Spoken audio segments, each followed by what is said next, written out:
হঠাৎ করে কে যেন ঘরের দরওয়াজায় এসে ডাক দিল, আল্লাহ কারীম, আমি ভিক্ষুক, আমার কিছু ভিক্ষা দাও, আমার ভিক্ষা দরকার। স্বামী ডাক দিয়া বলে, স্ত্রী কি করা যায়? কয় কিছু ভিক্ষা দেয়া দাও। কয় না, দিব না। কেন দিবা না? আমার আব্বাকে দেখছি কোনোদিন সায়েল রে ফিরাইয়া দেয় নাই। আল্লাহর আইন হলো ও আম্মাসা ইলা ফালা তানহার, সুয়ালকারী ভিক্ষুকের কখনো ধমক দিবা না, খবরদার। কারণ ভিক্ষুকের চোখের পানি আল্লাহর কাছে ডাইরেক্ট কবুল হয়ে যায়। ও স্বামী আমার, তুমি তো তারে কোটি টাকা দিবা না, সামান্য টাকা দিবা, দিয়া দাও। এইবার স্বামী ডাক দিয়া বলে, স্ত্রী আমার, তোমার তো মন চাইলে তুমি দিয়া দাও, আমি দিব না।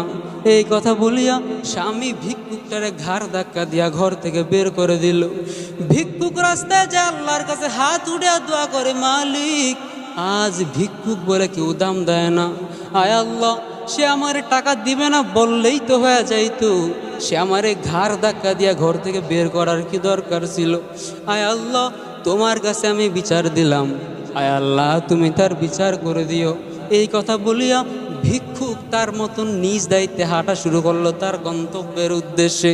এইদিকে স্বামী স্ত্রীর উপরে রাগ হয়ে গেলেন। স্ত্রীকে ডাক দিয়া বলে, ও স্ত্রী আমার, তুমি ভিক্ষুকের পক্ষে কেন কথা বললা? তুমি ভিক্ষুকের পক্ষে কথা বলার কারণে আমার মেজাজটা গরম হয়ে গেছে। যাও যাও, তোমার মতন বউ আমার লাগবে না, তোমার মতন মাইয়া আমার লাগবে না। এই কথা বলিয়া স্বামী স্ত্রীকে তালাক দিয়া দিল। স্ত্রী এইবার ঘর থেকে বের হয়ে ডাক দিয়া বলে, আমিও আজ মাজলুম হয়ে গেলাম, আমিও আজ মাজলুম হয়ে গেলাম। এইবার মেয়েটা আস্তে আস্তে হাঁটিয়া হাঁটিয়া বাবার বাড়ি চলে গেল। বাবার বাড়ি যাওয়ার পর বাবাকে ডাক দিয়া বলে, বাবা, আমার স্বামী আমারে ভিক্ষুকের পক্ষে কথা বলে আমারে তালাক দিয়া দিছে। বাবা ডাক দিয়া বলে, মেয়ে আমার, ধৈর্য ধারণ করো, হয়তোবা তোমার কপালে আর চাইতে ভালো কোনো স্বামী আল্লাহ তাআলা লিখে রাখছেন, এই জন্য তার থেকে তুমি আলাদা হয়ে গেলা, সে তোমার তালাক দিয়া দিছে। এইবার বাবা মেয়েকে বলিয়া শান্ত করলো, মেয়েকে সান্ত্বনা দিল। মেয়েকে সান্ত্বনা দেওয়ার পর এইবার মেয়ে একটু বুঝিয়ে আসতে ধীরে তার দিনকাল এইভাবে আস্তে আস্তে কাটতে লাগলো। দিন যাইতেছে, দিন যাইতেছে, সময় পার হইতেছে। সময় যাইতে যাইতে যাইতে যাইতে একটা বছর পার হয়ে গেল। একটা বছর পার হওয়ার পর, এক বছর পরে ওই মেয়েটার একটা ভালো স্বামীর সাথে বিবাহ হয়ে গেল, বিয়ে হয়ে গেল। এইবার মেয়েটা সুন্দর জীবন আক্রান্ত হয়ে গেল, সুন্দর জীবন যাপন করতেছে। হঠাৎ আগের মতোই কে যেন দুপুরবেলা ঘরের দরজায় এসে ডাক দিয়া বলে, আল্লাহ কারীম,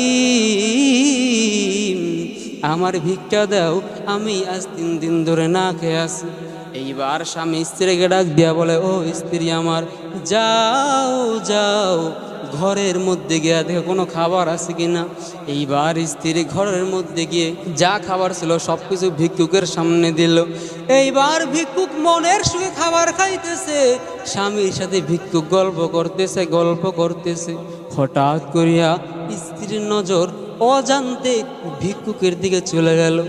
ভিক্ষুকরে স্ত্রী দেখার সাথে সাথে স্ত্রী কান্না করা শুরু করে দিছে। জামাই স্ত্রীকে ডাক দিয়া বলে, ও স্ত্রী আমার, আমি কি তোমারে কষ্ট দিয়েছি? বলে, না, কোনো কষ্ট দাও নাই। তাহলে কেন তুমি কান্না করো? তোমারে আমি যদি কষ্ট না দেই তুমি তো কান্না করার কথা না। বলে, তুমি আমার কোনো কথায় তুমি কষ্ট পাইছো কিনা? বলে, না, কোনো কষ্ট পাই নাই। তো কেন কান্না করো?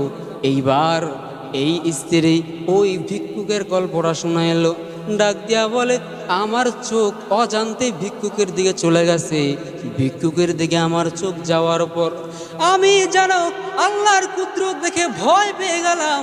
আল্লাহর কুদরত দেখে ভয় পেয়ে আমি কান্দা শুরু করে দিলাম। এইবার আল্লাহর গোলাম ডাক দিয়া বলে, ভিক্ষুক আসা তো এটা কুদরতের কিছু নয়, ভিক্ষুক আসাটা স্বাভাবিক ব্যাপার। বলে, না না, আমি এই ভিক্ষুকের দিকে নজর দেওয়া মাত্র দেখলাম এই ভিক্ষুকরে কেমন যেন আমার আগের স্বামীর মতন দেখা যায়। এইবার স্বামী ডাক দিয়া বলে, স্ত্রী আমার, দাঁড়াও, আমি ভিক্ষুকটার একবার দেখে আসি।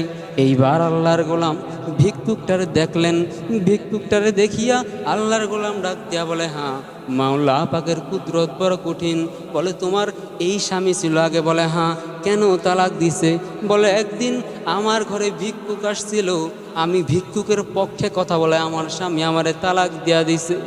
এইবার আল্লাহর গোলাম ডাক দিয়া বলে, কোন ভিক্ষুক? সেই ভিক্ষুক অন্য কোনো ভিক্ষুক না, ওই দিনের ভিক্ষুক, আজকে তোমার আমি স্বামী।